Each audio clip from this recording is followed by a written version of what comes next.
nosso RJ Entrevista hoje é com o estrategista político Paulo Moura. Ele é pernambucano, recebeu recentemente o título de cidadão no Recife, é natural de Nazaré da Mata e lançou recentemente este livro que é o sucesso, Inteligência Política e Estratégia nas Campanhas Eleitorais. Paulo, muito bem-vindo aqui ao nosso programa, adorando lhe receber e querendo saber, o livro já é um sucesso nacional. Olha, Roberto, é um prazer estar aqui conversando com você. Aliás, é sempre um prazer conversar com você, né? Não é a primeira vez que a gente participa de programas, de entrevistas com você. E estou aqui mais uma vez para a gente conversar um pouco. O livro, sim, graças a Deus, tem sido um sucesso por onde ele passou, lançamento nacional, né? Lembrando que toda a renda desse livro foi revertida para o NAC aqui em Pernambuco, né? Que é o Núcleo de Apoio a Crianças com Câncer. E graças a Deus a repercussão está sendo muito positiva. Agora eu queria falar um pouco sobre estratégia política, que a gente fala muito, a gente que lida com política diariamente, a gente sabe o que é uma estratégia política. Mas para um público leigo, o que é um estrategista político? Essa palavra assim, eu sou um estrategista político. Traduz para a gente assim, para um público leigo, o que é isso? O estrategista político é aquela pessoa que tem na sua equipe uma série de pessoas, de profissionais de formação diferente, e ele junta todas essas pessoas com um objetivo único. E aí é essa relação entre o eleitor e o candidato. O estrategista político lida com essas ideias, essas formas de atuar e como fazer para conquistar o coração dos eleitores. Você tem muitas campanhas, não é isso? Muitas de sucesso. Quais são os seus cases de sucesso que você pode elencar? Assim, não, esse meu case de sucesso eu posso dizer, fui eu que fiz esse candidato, eu ajudei esse candidato a se eleger. Olha, eu acho que realmente, como você citou, Roberta, são várias candidaturas exitosas. Eu queria antes fazer uma parte que nem toda candidatura que eventualmente não venceu o pleito, ela é um fracasso. Às vezes a gente tem candidatos que concorrem ao pleito, eles perdem eles não conseguem os votos necessários para se eleger, mas eles saíram maiores do que entraram. Então, na nossa avaliação, é também um caso de sucesso. Mas para não deixar de responder sua pergunta de forma bem objetiva e para também, por uma questão de justiça, não esquecer outros, eu vou mais recente.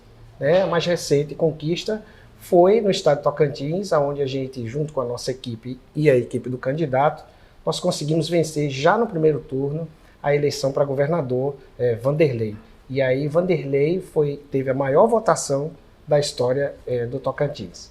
Aí como é que acontece isso? Vocês ficam 24 horas trabalhando durante uma campanha eleitoral. Como é que o estrategista trabalha? A gente tem muita curiosidade para saber como é que é esse bastidor. Porque a gente vê em filme, a gente vê muito falando, que fica vendo números diariamente, vendo estatísticas, como é que está a concorrência, pesquisa. Como é que é isso? Como é que funciona, de fato, esse bastidor de quem é um estrategista político, de um candidato? Então, isso começa bem antes das eleições. Né? Aquilo que a gente vê é apenas uma parte do que acontece. No caso, por exemplo, de uma campanha majoritária, 15 meses antes, a gente já começou a trabalhar com ele. Trabalhar como? Na construção da imagem dele. E a gente utilizou como veículo principal as redes sociais. Então você tem que monitorar os seus potenciais adversários, e aí você tem uma equipe que a gente chama de BI, que é de Business Intelligence, que fica ali monitorando o desempenho de uma simples postagem. A gente vê como é que ela está performando, qual é o nível de engajamento, qual é o nível de compartilhamento, qual é o nível de curtidas que tem aquela postagem dos adversários, e a gente também cria as nossas pautas dentro de um planejamento para a construção de imagem que a gente quer passar desse nosso pré-candidato, porque a gente separa o período eleitoral em 3 momentos. Eu separo em pré-campanha, que é esse agora, a gente depois tem a pré-campanha, que é quando vira o ano, realmente no ano eleitoral. Mesmo ainda não tendo as convenções, nada? Não, mesmo sem convenções, mesmo sem absolutamente nada acontecendo. Ele ainda acha que vai ser o candidato. Está naquela especulação ainda.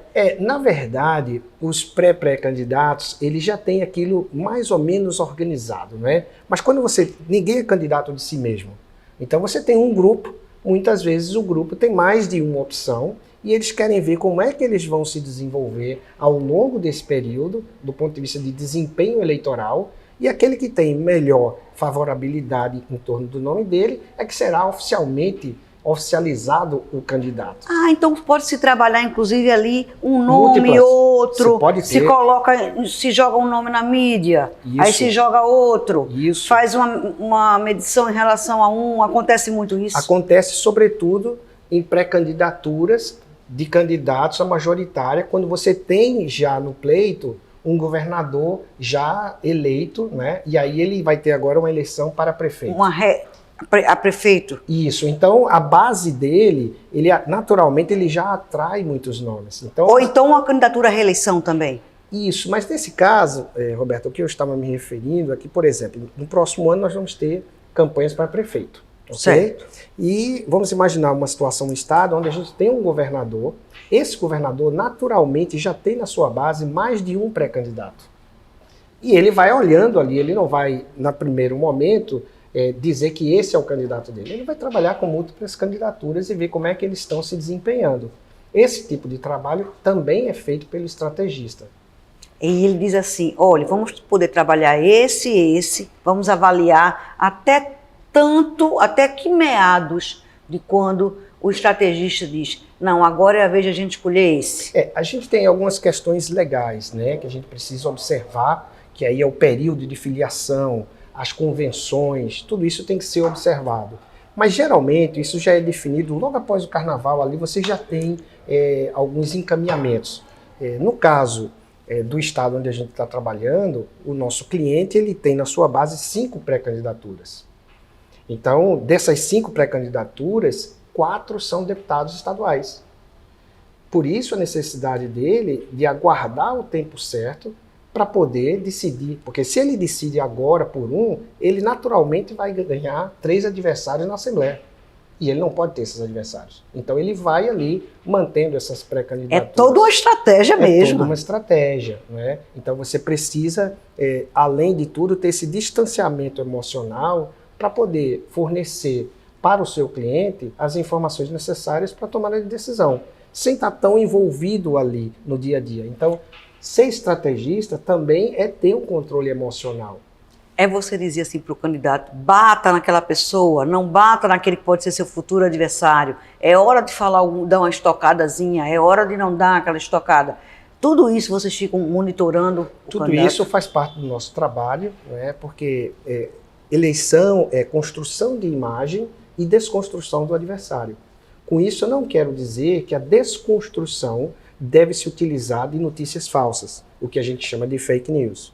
Você pode fazer um trabalho sério, responsável, de desconstrução, sem fazer uso de notícias falsas.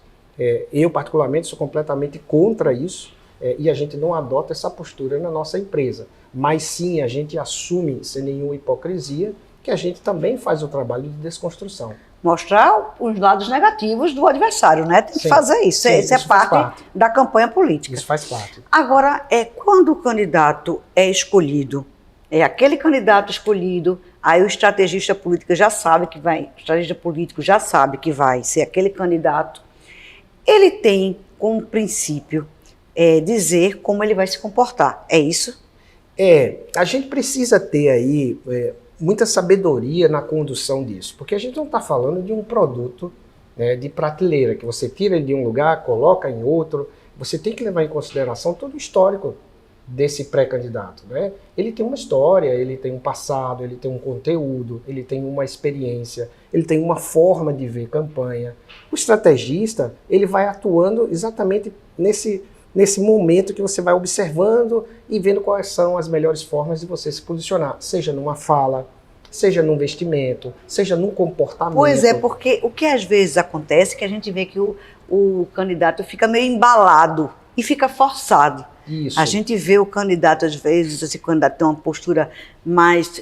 Vamos citar aqui um exemplo antigo, que hoje já não está mais atuando na política, Roberto Magalhães, que era um candidato que tinha uma postura sempre muito séria, sempre muito, gostava de usar paletó, era o estilo dele. Sim. E o pernambucano aceitava aquele estilo dele. Sim. Não adianta você chegar a Roberto Magalhães e querer colocar ele de camisa colorida, Nem descontraída, andando de bicicleta, né? nem andando de bicicleta. Não ia vender essa imagem, não dava para poder. Marco Maciel também era um político que também Sim. tinha um estilo fidalgo, Muito próprio, né? muito próprio. Ele não combinava com passeando no mercado da Madalena, como era Jarbas Vasconcelos. Perfeito. Cada um tinha seu estilo. Aí como é que vocês dosam isso para que a pessoa não fique, vamos dizer assim, uma pessoa forçada no vídeo, na internet, em todas as mídias? Eu acho que o princípio no que nós adotamos é da autenticidade.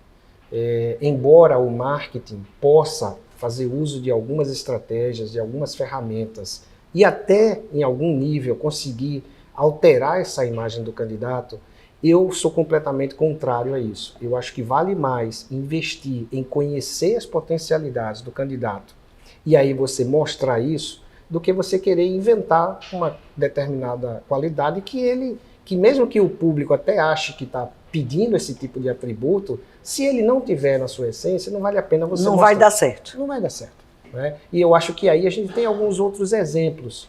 Né? A gente tem um exemplo de pessoas que no passado foram candidatos e aí inventaram, por exemplo, o self-vídeo, né? Que é um vídeo, ele mesmo fazendo um vídeo. Lógico, ele era um jornalista, ele é um jornalista, ele tinha uma habilidade diferente com o celular.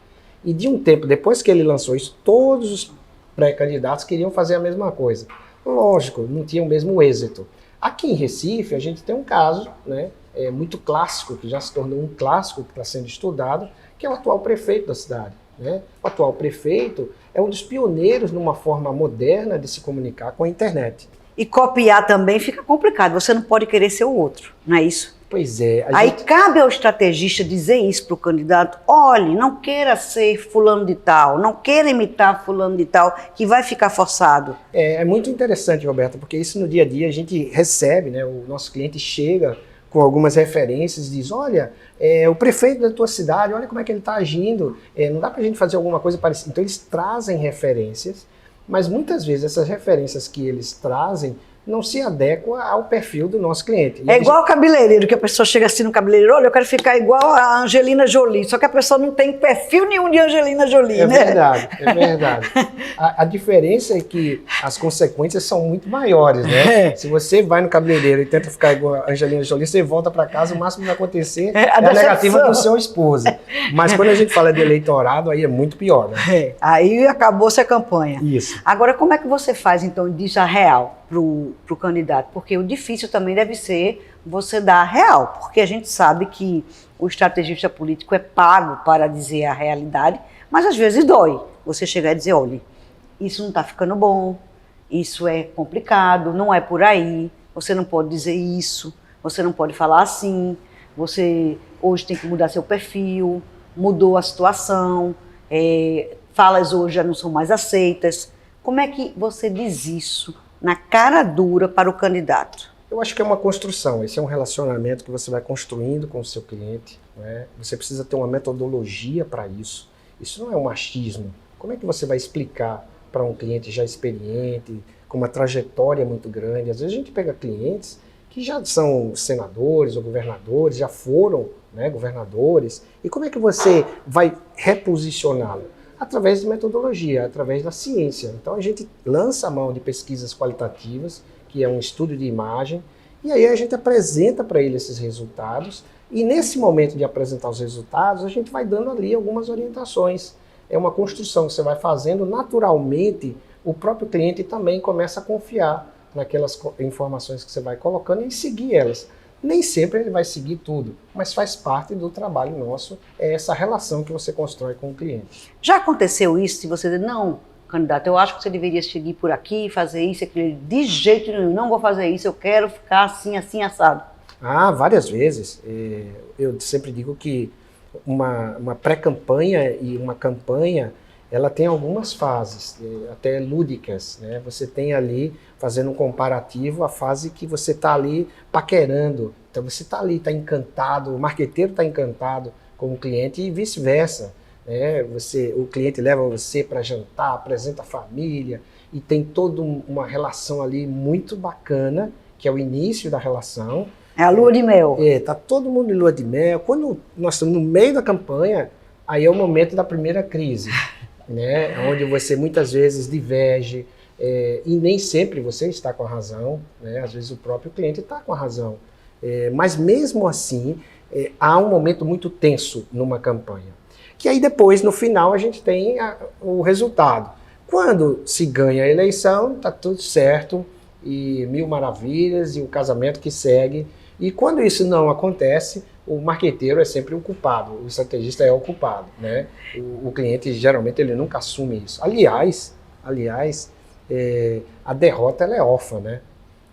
Elas sempre dizem que não fui eu não sou Mas culpado. como a imprensa também sempre é a culpada. Acontece também. Sim. Sempre a imprensa é a culpada. O marqueteiro, a imprensa sempre jogam para cima de alguém, né? Quando acontece alguma coisa. Sim. E a gente está, assim, a gente acostumou. A gente acostumou sem querer dizer que nós nos acomodamos. Claro. Aliás, as derrotas que nós tivemos, graças a Deus, sempre foram menores, né, do que as vitórias. Quantas vitórias já? Nós temos aí um índice de mais de 80%. Minha gente, mais de 80%. É muito alto. É muito alto, viu? Graças a Deus. Mas as derrotas, elas me ensinam muito. Né? Os fracassos que a gente tem, mesmo que não seja nas eleições, mas durante o processo, às vezes a gente prepara uma peça com muito carinho e aquela peça, quando a gente vai pré-testar, ela não teve uma aceitação. Hoje mesmo, antes de vir aqui, a gente apresentou para a nossa cliente, né, que era um roteiro de um filme de final de ano, e a gente fez aquele filme ali, aquele roteiro, achando que ia ser um sucesso. Arrasar! E a gente foi apresentar para ela, ela foi assim, com 2 palavras, ela disse assim, olha, não gostei, detestei. E isso faz parte, né? E a gente está agora reconstruindo, escrevendo um novo roteiro para apresentar para ela. Isso faz parte. E aí a gente entender isso. Então eu acho que os fracassos, as derrotas, os insucessos, elas me ensinam bastante. E eu faço questão de mencionar isso, porque, lógico, as vitórias, elas consolidam aquele posicionamento que você está tendo, né? A equipe toda celebra. Mas quando você perde, é sempre bom a gente fazer Tem a hora de recalcular a rota. Isso. Falando em recalcular a rota, a gente sabe que a mídia digital já se consolidou. Isso aí não tem mais o que voltar atrás. Agora, com relação à inteligência artificial, a próxima campanha de prefeito vai ser pautada pela inteligência artificial, como foi agora recentemente a campanha de Milei e Massa na Argentina? Fantástica. É sempre bom participar de conversas inteligentes e a sua pergunta é muito oportuna, porque a gente já está fazendo uso disso, né? A inteligência artificial, e aí eu quero dar um exemplo. Você pode ter um vídeo com uma voz, tá, de inteligência, utilizando voz de inteligência artificial. Eu acho que, independente de qual seja a candidatura, se tem um maior orçamento ou menor orçamento, eu acho que você pode lançar mão e precisa estar atualizado com todas essas ferramentas e, o mais importante, usar isso de forma responsável.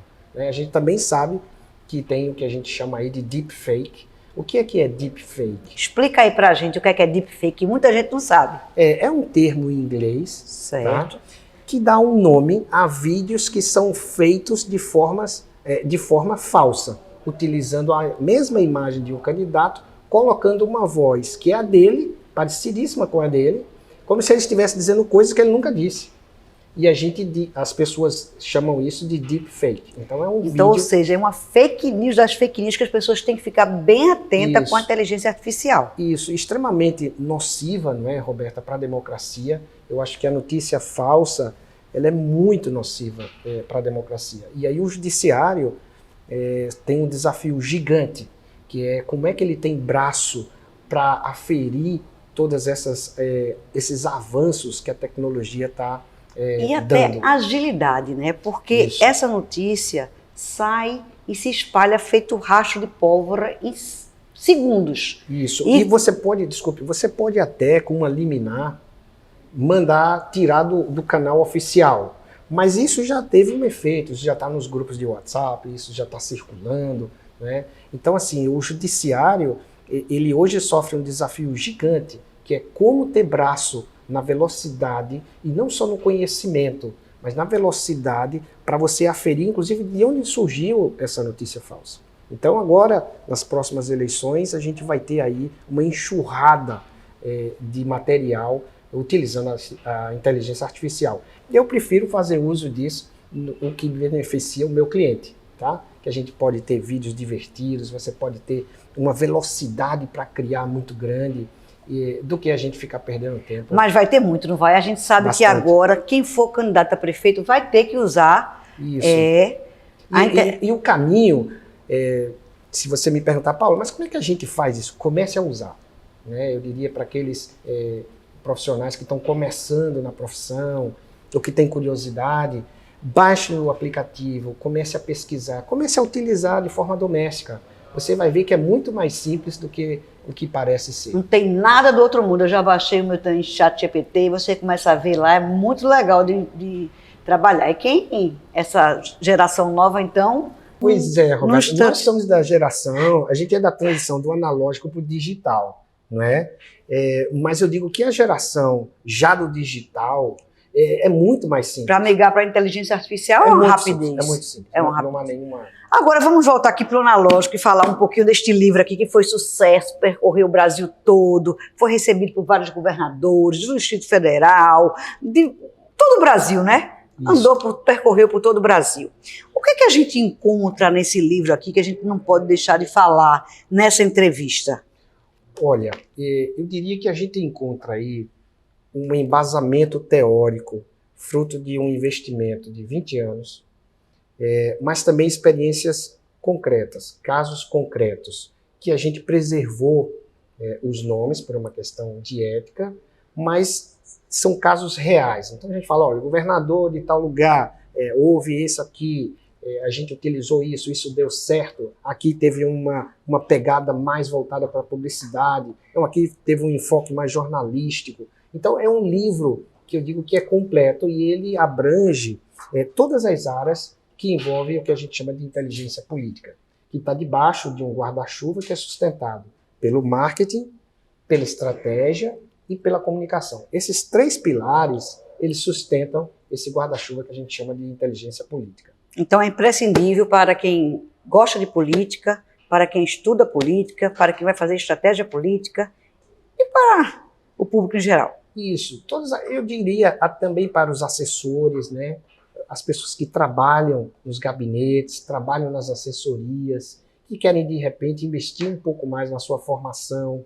Né? Eu acho que é um livro muito rico e que aborda de uma linguagem muito simples. A gente não teve esse cuidado em parecer uma linguagem tão rebuscada.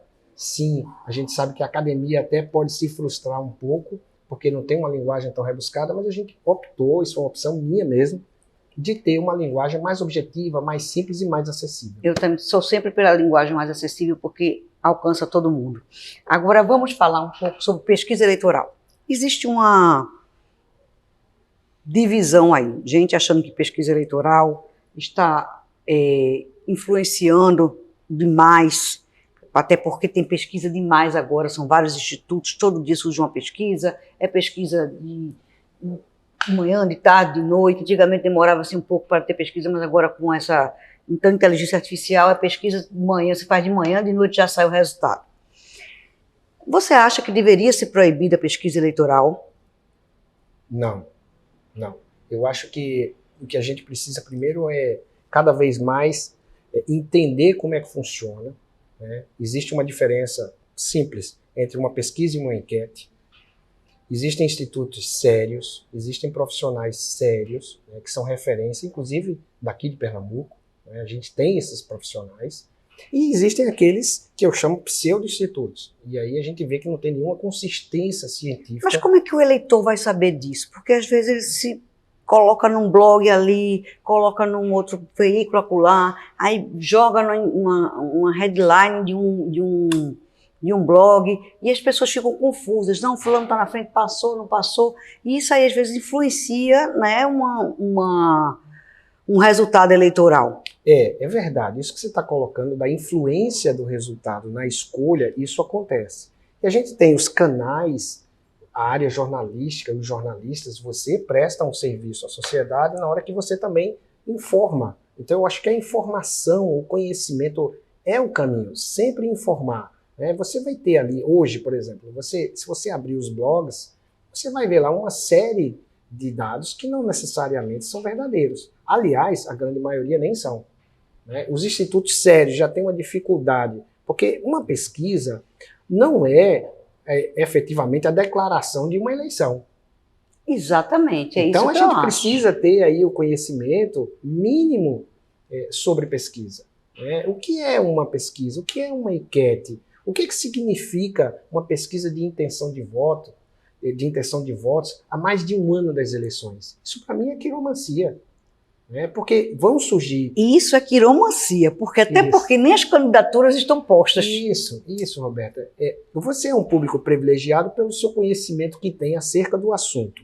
Né? Mas vamos imaginar que eventualmente alguém que esteja assistindo não tenha tanto conhecimento. Então é importante a gente também, eu quero utilizar esse seu canal para esclarecer. Né? Existem duas metodologias, vamos dizer assim, de pesquisa. Uma pesquisa quantitativa, tá? E essa pesquisa ela tem a pretensão de dar um prognóstico estatístico sobre um resultado, e você tem as pesquisas qualitativas, que ali é um grupo de estudo onde você vai levantar hipóteses.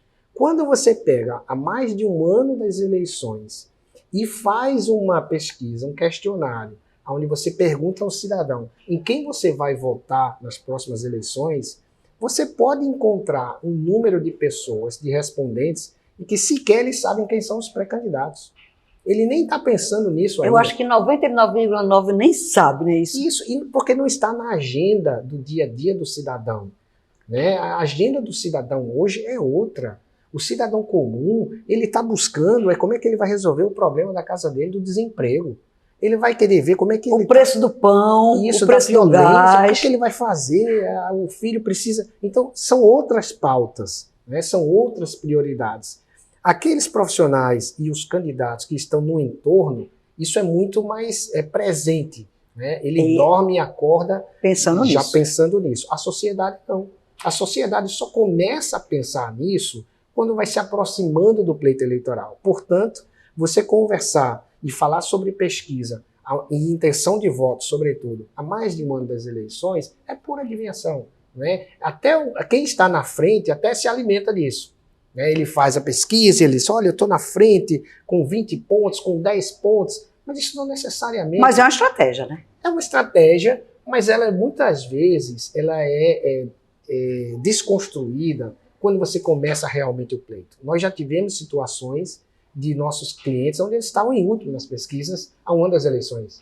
E nós tivemos aqui casos concretos, como o ex-governador Eduardo Campos, que começou Perfeito. com 4%, 2%, e foi candidato, foi eleito e reeleito depois, né? Entrou para a história, né? Entrou para a história. Então a gente tem, só aqui em Pernambuco, você citou muito bem esse exemplo. Mas e temos também o caso de Roberto Magalhães, que era dado como certo como eleito, estava eleito, sentado na cadeira. Praticamente perdeu nas perdeu, né? Perdeu a eleição para João Paulo, era uma candidatura que todo mundo dizia e perdeu. É um fato histórico de Pernambuco, do Recife, né? Foi candidato. Agora, ao mesmo tempo, eu acho que os institutos de pesquisa eles sofrem um desafio.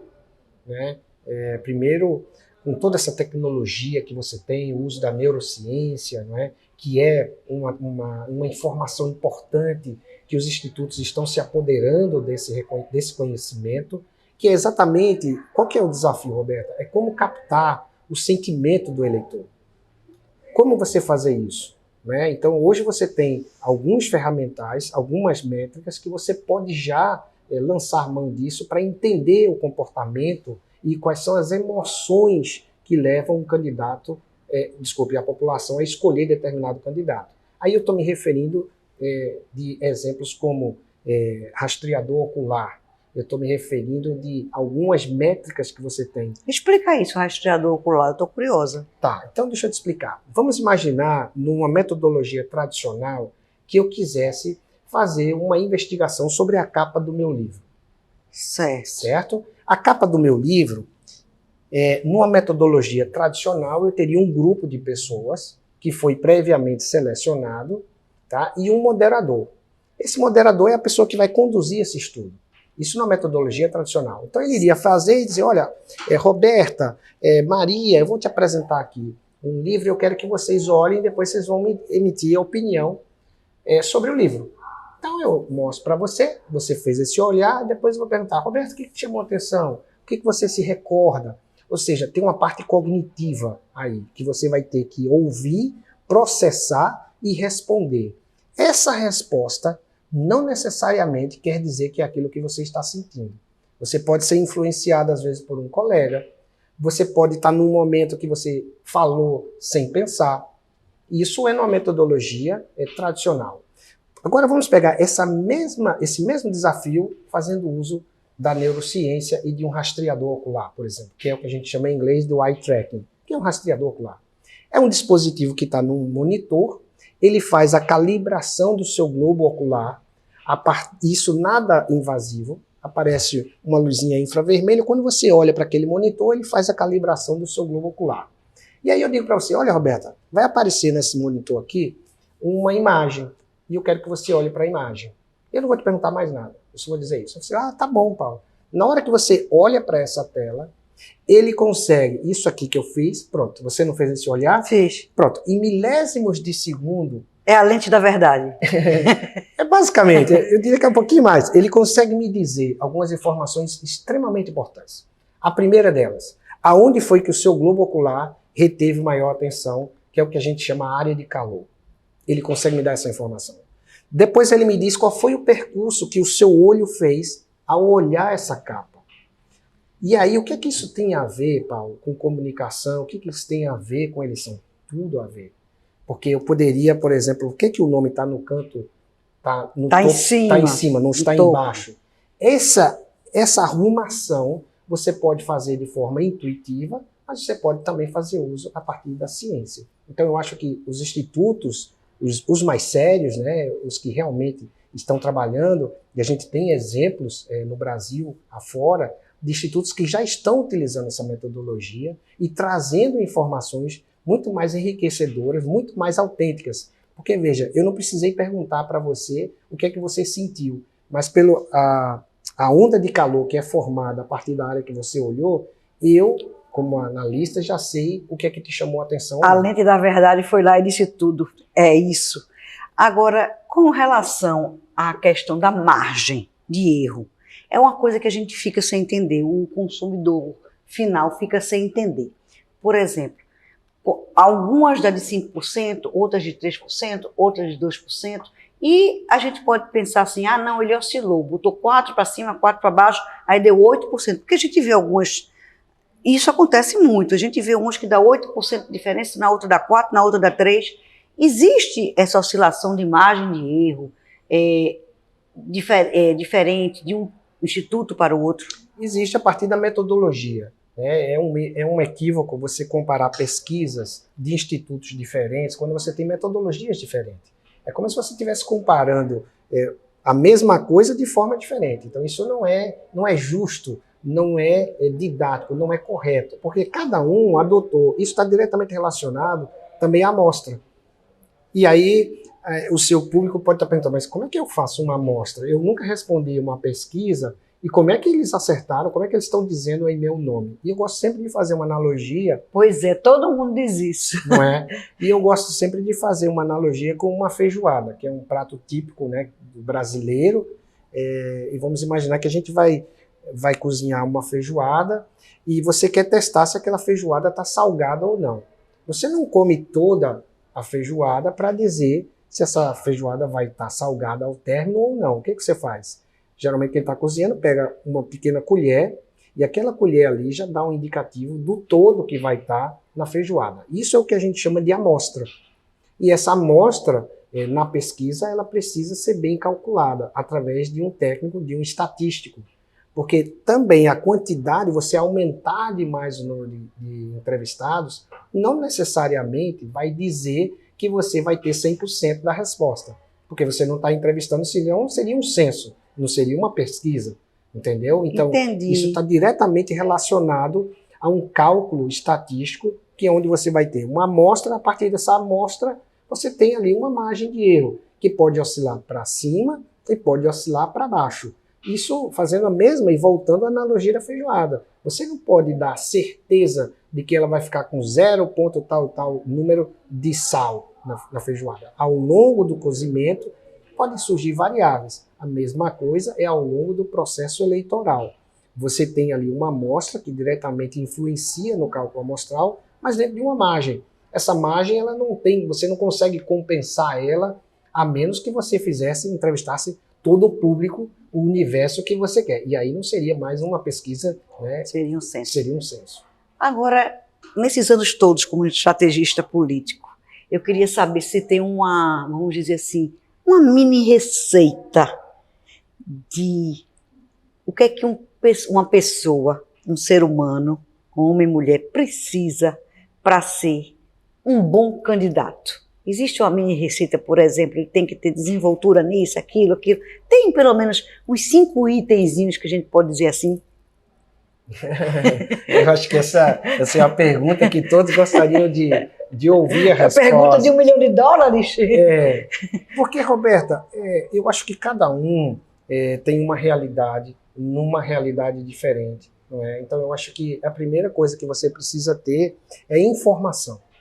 Eu acho que a informação que é passada para você, ao invés de usar tanto o empirismo, você recorrer à ciência, você recorrer a dados precisos que possam lhe dar esses indicativos. Vamos imaginar que você, que é uma jornalista, é uma influenciadora, né, já tem um nome. Vamos imaginar se da noite para o dia você decide ser candidata a algum cargo eleitoral. Né? Como é que você vai fazer isso? Isso, toda a sua trajetória, todo o seu sucesso, não necessariamente é um indicativo que você vai ter êxito nesse pleito. Até porque a gente já viu, né, tantos jornalistas, tanta gente de jornalismo, de rádio, inclusive, que tem uma popularidade maior ainda e não teve êxito nas urnas. Isso, porque são coisas diferentes, né, Roberta? Você tem aquele cliente que a gente chama midiático, que é esse que você está citando, um artista, jogador de futebol, né, comentarista, isso tudo já tem uma imagem. Mas como é que você transforma isso em voto? Como é que você conecta isso com o eleitor? Então eu acho que é a partir desse estudo, é você fazer uso de uma equipe competente, experiente, e que consiga traduzir isso para um encaminhamento nessa construção da sua viabilidade eleitoral. Então é fundamental, né? Não adianta só a pessoa ter a popularidade, ter o carisma, não é só isso, até porque a gente em Pernambuco, para citar só um exemplo, a gente está falando para todo o país, mas só para citar um exemplo, já que a gente está aqui em Pernambuco, a gente aqui em Pernambuco a gente tem uma fama de ter políticos bem carrancudos, que não são políticos assim de sorriso fácil, são políticos mais sérios, austeros, né, que nunca fizeram vamos dizer, aquele proselitismo de estar por aí, né? Marco Marcel mesmo é um exemplo, era um político mais reservado, Roberto Magalhães era um político muito austero, Jarbas, o né? próprio Jarbas Vasconcelos sempre foi uma pessoa muito séria também. Então, e que não quer dizer que foi menos querido pela população. Não, ao contrário, eram extremamente queridos, são bem avaliados, foi eleito várias vezes o melhor prefeito do Brasil. Sim, várias e vezes. Isso não tem nada a ver com o carisma, né? Não é o sorriso fácil que faz com que não seja bem quisto. Absolutamente. Eu acho que carisma não necessariamente se traduz em voto, né?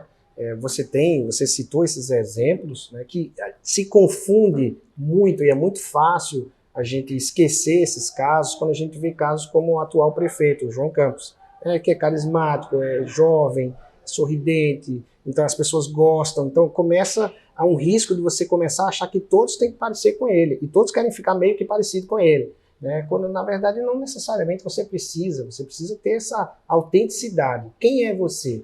Quais são os atributos que a população do qual você está concorrendo buscam? Você se encaixa em quais dele? Como é que você vai trabalhar isso? Como é que você vai apresentar esses atributos que você tem, eventualmente, naturalmente, que não aparecem? Mas sem querer ficar tão parecido com outros e ter um estereótipo, sabe? Eu acho que a gente tem aqui em Pernambuco um celeiro de grandes nomes, né? Grandes lideranças, e que são bem diferentes, né? Você citou aí o ex-governador Jarbas Vasconcelos, você tinha o ex-governador Eduardo Campos, perfis diferentes. A né? governadora também tem um perfil diferente, está Sim. aí liderando também Sim. o ranking depois de Tarcísio Freitas, a governadora é a líder, né, nas redes sociais, com seu estilo também. Agora, existe eleitorados diferentes, assim, por exemplo, o eleitorado de Pernambuco é diferente do eleitorado carioca, é diferente do eleitorado do Rio Grande do Sul.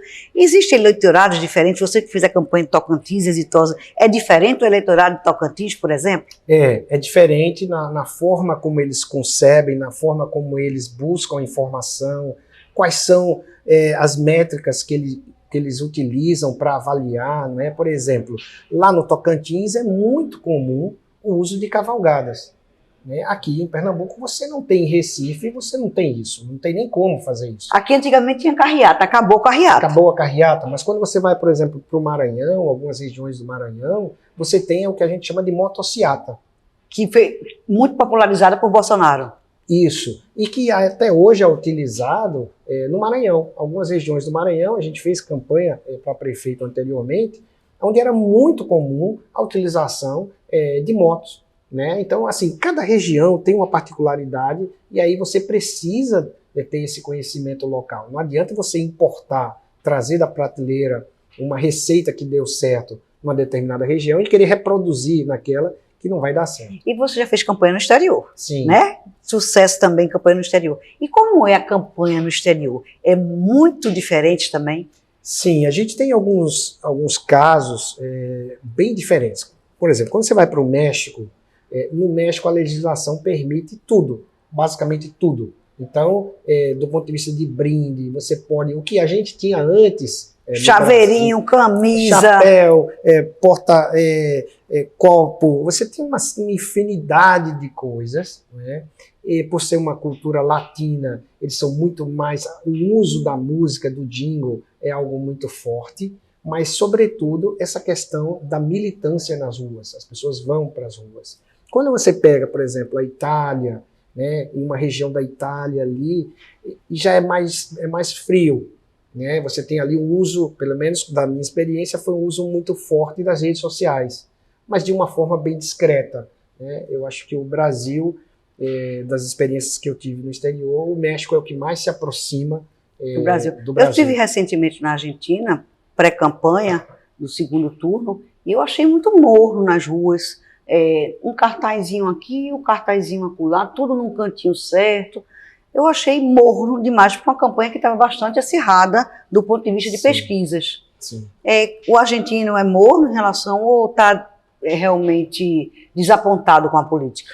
Eu acho que a Argentina ela sofre um momento muito desafiador, seja do ponto de vista da democracia, né? E a gente precisa respeitar a democracia, precisa respeitar o resultado das urnas, mas eles hoje vivem um desafio muito grande, que é como enfrentar e como contornar a questão socioeconômica que o país vive, né? Uma crise financeira sem precedentes, uma inflação estratosférica. Aliás, quando a gente fala em inflação, a juventude e essa geração mais nova do brasileiro não sabe, mas nós sabemos, e como é que isso dá quase que um frio na coluna quando você fala em aspectos como esse. Então a Argentina hoje vive um desafio muito grande, é um dos principais parceiros do Brasil, e a gente precisa, o governo federal preocupado com toda essa situação, e eu tenho certeza que eles vão encontrar uma forma, tanto o governo da Argentina como o governo do Brasil, uma forma de cooperação onde a gente possa manter essa relação comercial, essa relação amistosa que sempre acontece entre o Brasil e a Argentina. Mas sim, a Argentina viveu umas eleições, com exceção do resultado lá no dia, né? A gente teve ali os argentinos indo às ruas e tal, mas bem diferente do que a gente está acostumado aqui no Brasil. Eu achei a sensação, e quando eu perguntava, porque eu gosto muito de perguntar ao rapaz do hotel, ao Uber, a quem está conversando, ao garçom, com quem a gente, né? E todos eles diziam, os dois são péssimos, a gente vai ter que votar no menos ruim. A sensação era de desânimo total, como se não tivesse assim, a gente está escolhendo menos ruim. Era essa a sensação que a gente teve. Agora, com relação, vamos voltar aqui para 2024. O que é que a gente espera agora em 2024? Quem é candidato a prefeito?